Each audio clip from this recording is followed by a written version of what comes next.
Semuanya. Oh iya, sendiri ya soalnya. Halo, selamat datang di The Kim Show. Kali ini aku mau jadi kayak orang idiot, sendirian, gak ada bintang tamu, ngoceh-ngoceh. Gak tahu kan Sendirian. ya kali ada bintang tamu yang mau diundang gak mau, kan kita gak tahu kan. Ada nih. Gak mau bilangnya. Siapa tuh? Ya enggak, gue koreksi diri gue aja, barangkali ada bintang tamu yang gak mau diundang ke The Kim Show. Dengan alasan takut apa gitu ya kan, takutnya. Tapi enggak, gue gak bahas itu, gak penting ya. Jadi ini ada bahas pocong lontong. Semua. Terus apa lagi ya yang seru ya? Jalan tol. Pokoknya seru dah. Yang belum pernah dibahas dimanapun. Karena memang kan gak sempat waktunya. Kemarin juga ada Pak Aji yang bilang tamu di sini gak sempat kita bahas karena durasi semuanya. Jadi apapun yang belum pernah dibahas di channel manapun, termasuk di channel gue pribadi, aku keluarkan di sini.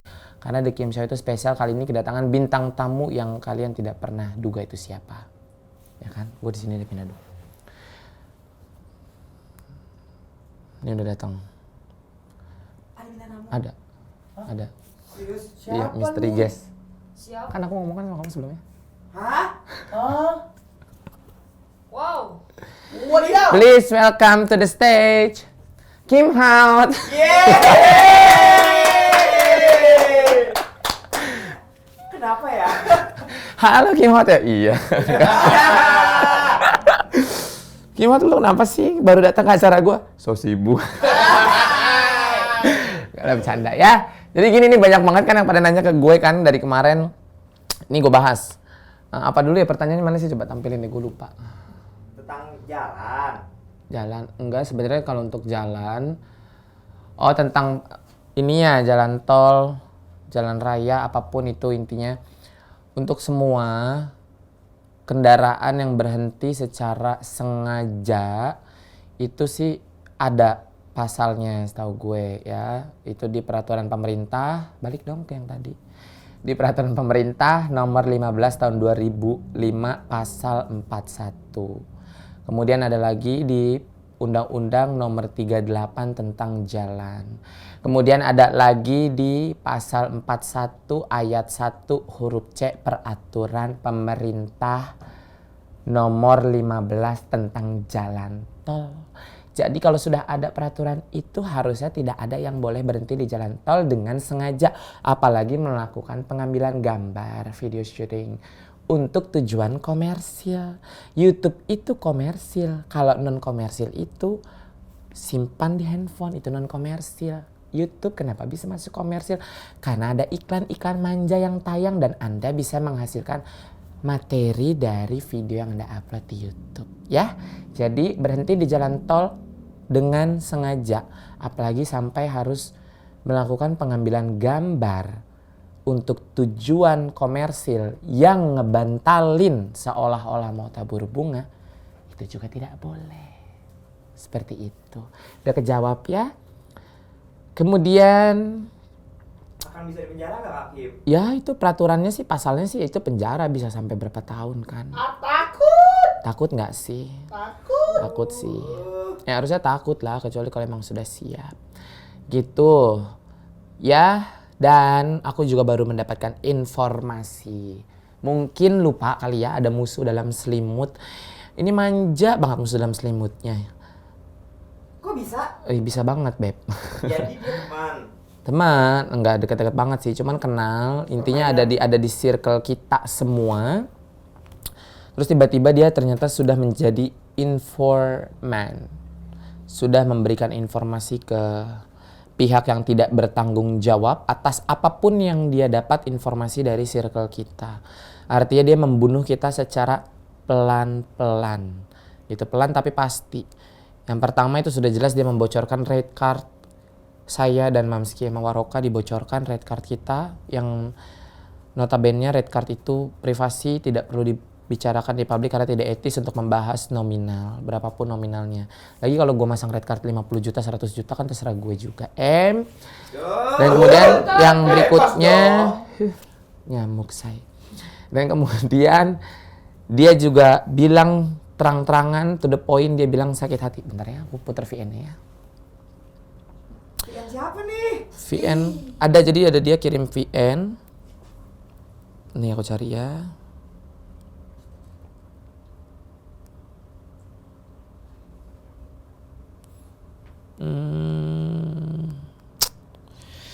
Dia intinya bilang sakit hati karena seperti tidak dianggap. Mungkin karena tidak dijadikan saksi dan lain-lain. Mungkin. Ya sekarang kan pengadilan juga milih. Gua aja yang dipanggil bisa kita semua dikeluarin dulu satu-satu. Semua itu ada durasi. Tidak mesti lu ditunjuk jadi saksi terus besok ya lu yang datang kalau bukti lu juga nggak bisa mendukung. Gitu loh, mana sih? Tapi bukannya dia ngebela banget si itu Ya kan balik lagi. Kapanpun orang itu bisa berubah flip gitu. Menjadi berubah banget. Kalau memang ada tujuan, artinya pada saat kita ngebantu tidak dengan ikhlas, udah pasti itu kan ada, aduh muncrat. Udah pasti itu kan ada ada niat tersendiri nih. Dan lagi namanya orang ikhlas nggak perlu diomong. Gue juga nggak pernah ngomong gue ikhlas ngebantu kok, tapi orang pasti bisa nilai. Namanya ikhlas tuh nggak usah diomong, kayak surat Al-Ikhlas, judulnya Al-Ikhlas tapi nggak ada di ayat yang nyebutin dia ikhlas kan. Gitu aja. Kalau dia udah tujuannya, dia di sini bilang jelas banget, dia bilang sakit hati karena merasa tidak dianggap, merasa tidak dibutuhkan. Padahal dia sudah berkoar lebih dulu dan lain-lain. Di sini ya berarti dengerinnya. Ya, didekatin. Ini intinya dia tuh sakit hati karena kemarin waktu pas laporan apa gitu dia nggak dilibatkan. Tuh ya kan? Serem kan? Bisa gitu ya? Iya, jadi dia berbalik sekarang. Tapi kita semua, ya kita semua belaga, apa ya, kita belaga nggak tahu kalau kita tuh sebenarnya tahu. Tapi sebenarnya kita sudah tahu, gitu. Jangan lupa, kita main gerilya sekarang. Ya, itu bisa dong dipidana. Dan itu ada pidananya, jadi hati-hati. Karena lu udah, ya jatuhnya ngejebak. Ngejebak jadi inget Surabaya. Oh iya gini, sama itu juga nanti aku bahas dari sini masalah penjebakannya, kronologisnya, terus dibayar berapa, cepunya dibayar berapa, kronologi penjebakannya gimana, kan banyak yang belum tahu nih ya kan. Di sini akan aku bahas ya kan. Sini deh aku dari tengah, biar di center enak kan. Terus gini duduknya deh. Nanti jangan di flip ya, ini kameranya jadi aku tetap begini kelihatannya cantik. Gitu. Banyak musuh dalam selimut yang tidak bisa disebutkan satu persatu ciri-cirinya ya, tapi pasti kamu nonton kok tayangan aku karena kamu sirik sama aku. Dari casing saja sudah beda. Aku mah pakai baju begini aja mahal, kamu mah pakai baju pokoknya gitu deh. Nanti terus mau masuknya mana dulu enaknya? Surabaya dulu. Oke. Surabaya dulu atau mana dulu? Bingung ya gue. Sendirian malah bingungnya kayak orang goblok. Gak apa-apa kan nanti ada editing kan? Enggak, maksudnya mau apa dulu? Surabaya. Ajar. Ngajar Surabaya nih. Ya sudah. Oh gini, ntar lu, gue banyak banget nih sebelum Surabaya. Nanti tapi pas di promonya baru Surabaya ya. Iya. Ya oke. Dan kalian harus tahu, gue juga di tag banyak banget di Instagram gue kan. Kok Kakim sekarang diem aja, lebih banyak diem. Kenapa semua lebih banyak diem dan tidak sevokal pertama kali kalian keluar? Apakah tujuan utamanya yaitu ketenaran sudah didapatkan makanya kamu diam aja? Itu banyak yang nanya ke aku gitu. Mohon maaf, berarti kamu yang tidak pernah baca media sosial, tidak pernah baca artikel. Kalau kamu tidak tahu saya, sebelum ada kasus ini follower saya sudah di atas 10.000. Dan artikel saya dari tahun 2010 aja udah banyak di Google. Boleh dicari. Apa perlu saya carikan nanti di spill di sini, boleh nggak artikel sama aku Krisna? Boleh dong. Ya.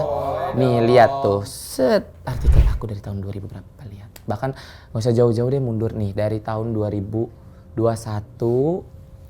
terus nanti spill di sini nih Gal, nanti spill di sini artikel gue yang lama-lama nanti gue capturein.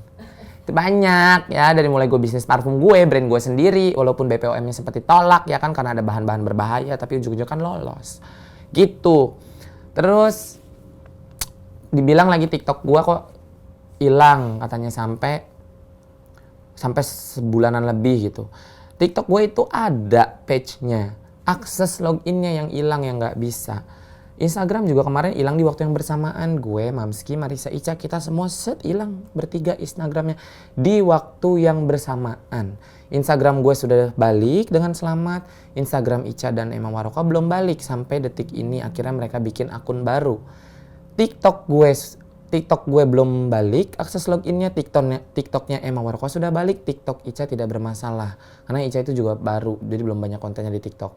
TikTok gue sampai detik ini gue tidak bisa login. Jadi pada saat gue login itu keterangannya ya gue tidak tersambung email itu ke email yang gue daftarkan. Padahal gue pakai email itu hanya satu email gue.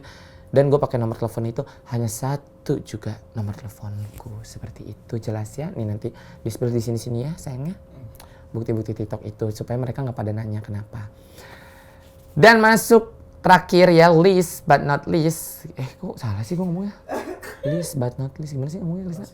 Oh iya, last but not least. Aduh muncrat lagi. Last but not least, I'm going to talk about the Surabaya trap, ya. Ini Surabaya itu tujuannya almarhumah ke sana untuk acara nyanyi, kayak model nyanyi, intinya ada event di sana. Diiyakanlah MOU itu ke sana. Gua pun baca MOU-nya pada saat itu kebetulan dia masih sama gue masih sering intens ketemu.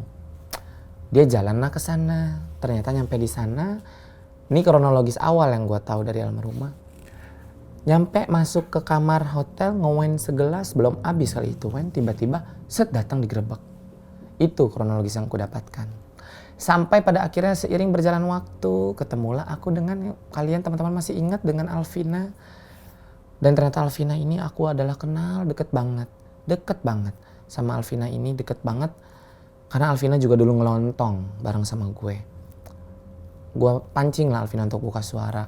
Ngebuka lah dia cerita, semua-muanya diseritain beserta dengan buktinya. Bahkan pada saat gue viral, orang yang terlibat di sana aja di Surabaya nge-DM gue.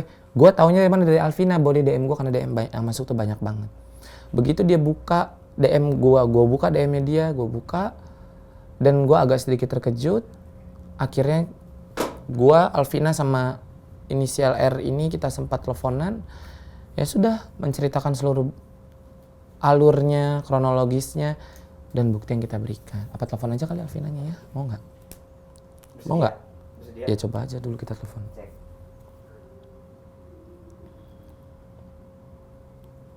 Gue telepon ya. Jadi gue juga ini ya saya coba. Nih kita telepon ya. Masih spin aja ya, gila ya kameramen masih pada spin. Halo, Vin. Oi, Di mana? Sibuk nggak? nggak sibuk biasa aja. Gini, gue mau yang waktu itu kita sempat teleponan bertiga sama si R. Coba lu, Cong? nggak? Coba lu jelasin deh. Gue agak-agak lupa gimana sih ceritanya kronologisnya waktu ngejebak almarhumah. Itulah Cong. Ya apa sih? Kan lagi itu kan gue komunikasi sama si R tuh, ya kan? Lu Untuk sebut ngejebak si inisial aja ya. Iya si R. Oke. R tuh, R Cong. Untuk ngejebak si almarhumah di Surabaya. Kan gue lagi itu, gue dikasih uang 3 juta Cong. Dikasih uang berapa? 3 juta. Dan si R 5 juta sama si Pocong tuh. Tujuan itu kan untuk penjebakan buat si jatuhin almarhumah Cong. Karena kan si Lontong nggak suka sama almarhumah. Kenapa nggak sukanya? Karena si almarhumah nggak mau jadiin anaknya Lontong itu artis. Jelas ya pemirsa. Gitu. Jelas ya. Nah, ya udah, Mike makasih ya. Gua agak lupa soalnya. Nanti gini. Setelah Tapi kan ada itu, gue belum selesai loh, Nek. Oh iya maaf Nek, potong. Apa Nek? Belum selesai gue. Ini, apa namanya, pas di Surabaya itu kan banyak orang, Cong. Ada sama yang lainnya tuh. Sebut loh. Ya udah ada. Oh ada nggak apa-apa. Nggak apa-apa deh, tampilin aja tapi di bip. Oh ya udah nggak apa-apa sih, tapi kan mereka juga korban. Tapi kan mereka korban nggak masalah dong. Ya sudah. Anjir ya lu tahu semua. Untung lu masih ada di pihak gue. Banyak sama lainnya, karena kan targetnya si Pocong kan ya almarhumah. Jelas ya pemirsa. Tahu nggak? Padahal ya, Cong, si Pocong itu kan jualan juga, alias ngelontong. Nah kan, tahu kan? Ya sudah, Meg bahaya nih, ini kayaknya lagi live, takut ntar kesebut-sebut berentet ke yang lain. Nanti, iya, tapi nggak apa-apa. Nanti kalau dibutuhin, nanti kayaknya akan gue naikin sih masalah ini ke jalur hukum itu, karena ini kan penjebakan jatuhnya. Nanti tapi satu-satu biar fokus ya. Makasih ya Meg, nanti lu akan dibutuhkan sebagai saksi. Makasih Vin. Oke, Cong. Ya. Ya kan, nyata. Nah, jadi dia dijebak seperti itu. Itu aku spill sedikit aja. Jadi jangan lu tuh netizen pada bilang, Hakim sekarang diam aja. Hakim, gue bukan diam saja. Gue sekarang lebih ke gerilya. Main bawah panggung, main belakang panggung. Tapi dare nembak langsung das ke sasarannya gitu. Terima kasih for watching The Kim Show. Bye.